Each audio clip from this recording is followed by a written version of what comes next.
Tell us what you think of Fuaga and why you think he'll be successful in the NFL. Yeah, I'd start with just like who the guy is. He was easy to do on tape. Let me start with that. Really easy to do. Desmond Howard said it he kind of quoted me on the TV. He's nimble. He's a really nimble, big human being, and he's a bully. He just gets after people. Second level, he punches guys to the ground, stays after people, plays to the whistle, and is a really high-end athlete. Like usually those guys that are, kind of rough, physical, aggressive guys, like have a limitation athletically, and this is a really good athlete. Like he's played on the right side. I think he could play on the left side, but he could play right tackle, guard. He's versatile. But I shared this story with Jeff Ireland. Jeff called me right after the pick, or a little bit after the pick. And I told him we had a stretch and run period on Monday at the Senior Bowl. And I'm trying to learn all these guys, right? Like we have a wall full of headshots. As soon as they accept their Senior Bowl invite, we put a headshot up. So I try to learn the faces and put names with them. And I grabbed him and I had to learn his name. I told him, I said, I don't like screwing up guys' names. So how do you pronounce your first name? He said, Taliese. I'm like, okay. I practiced it a couple times. Like, I got it. And he kind of stopped. He kind of looked at me and he's like, how many people told me that I shouldn't be coming to this game? And I said, yeah, probably a lot. You're a locked first round pick. He used some choice language, a little bit of choice language. He's like, I wasn't going to miss this game. I wasn't going to not be here. So that tells, like, he and Leatu Latu were the two guys that were projected to be high defensive. There hasn't been too many defensive players picked in this draft so far. Well, he was one. Latu was defense.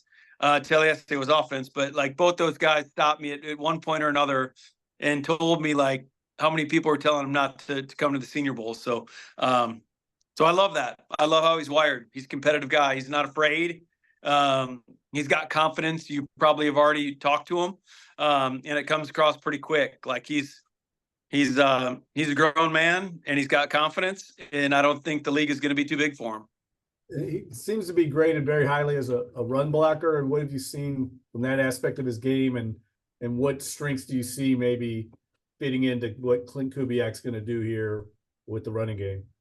Yeah, really good in the run game. And then I learned this from Coach Saban tonight on the broadcast. He didn't give up a sack this year. So obviously really good in pass pro too. And had some really good pass pro reps against guys like Latu in practice. Those two guys were like going after each other. They knew they played against each other. It was a good matchup on tape for us to see for both those guys. And then I think they wanted to go head to head Mobile. So yeah, in the run game, he comes off with pad level. He's a big guy that can bend, so he can like hit from low to high, and he can get under people and move people. And that's what you're looking for. You're looking for guys that can like knock people off the ball, at the point of attack, and then guys that can get to the second level and out in space and have the body control and the balance and the quickness to get people blocked in space. And he can do both those things in the run game. And then in pass pro, now I feel like I should post a bunch of clips from Senior Bowl.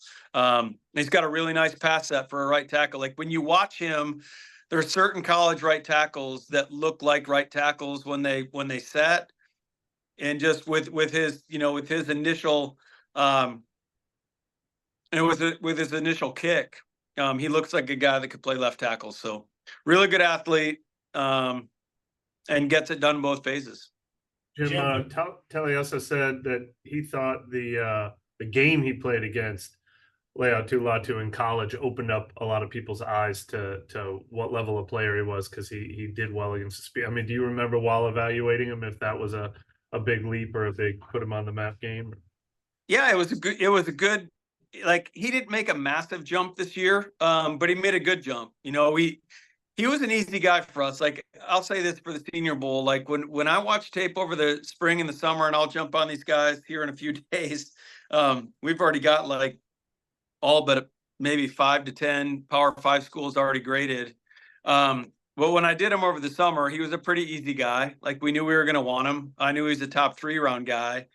And then, that was kind of a benchmark game. He knew he was playing against another great player. So, And that was the thing out, there was good players out there. Braylon Trice was a good rusher. Latu was a good rusher. I mean, there were Brennan Jackson at Washington State was a good rusher. The Pac-12 had some good guys out there this year. So, but yeah, that was certainly a game. But he made a nice jump this year. And like the buzz started to build kind of early in the year. If like you pay attention to the draft stuff, we started to hype him up pretty good early in the season.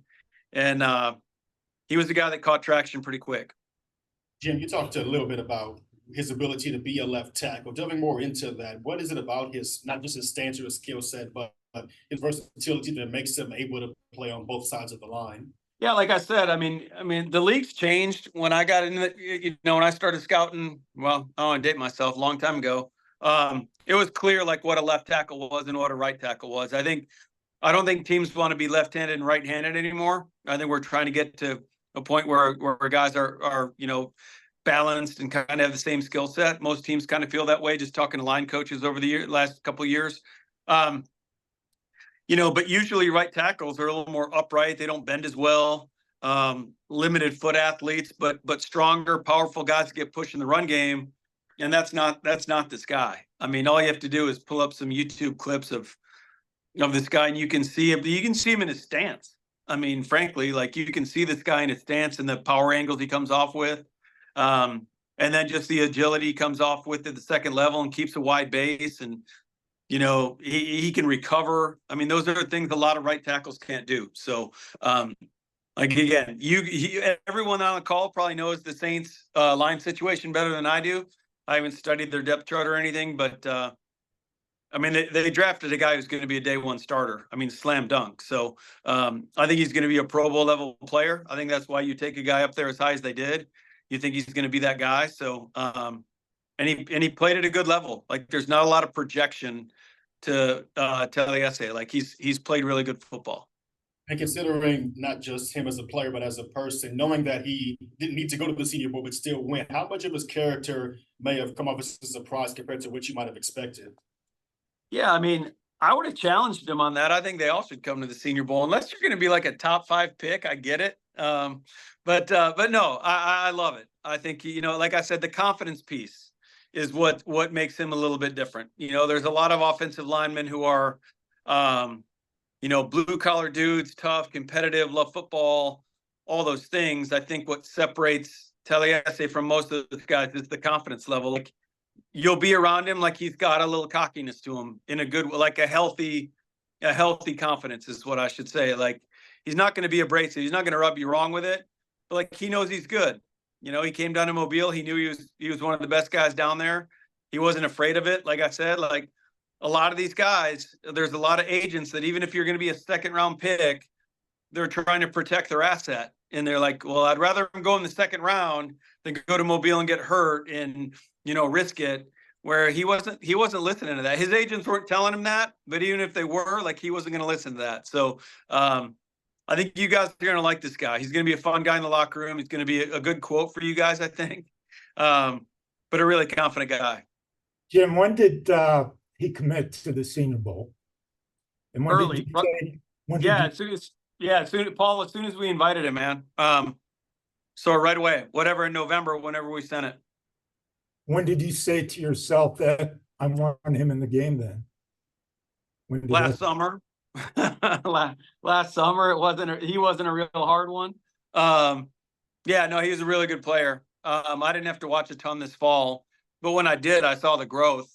I saw the growth in him. So, there's a handful of guys every year. I knew this guy had a chance to be a first-round pick. Was probably going to be a first-round pick. So yeah, we want those guys in the game, obviously. So when he committed, it was a big deal. We were fired up in the office. We were really excited that day. So, man, we're rolling through. The Detroit Lions just traded up. Is that what I see? Pick is in. So yeah, Paul, we knew all along. You're a really good player, and he committed right away. He did. We had Luke Musgrave from Oregon State in the game the year before, who went in the early second round, the tight end of the Packers last year. And sometimes that helps when teammates see guys go to our game and get drafted high and benefit from it. So yeah, we were excited to get him. Thank you very much, Jim. Jim, one more question since we got you on.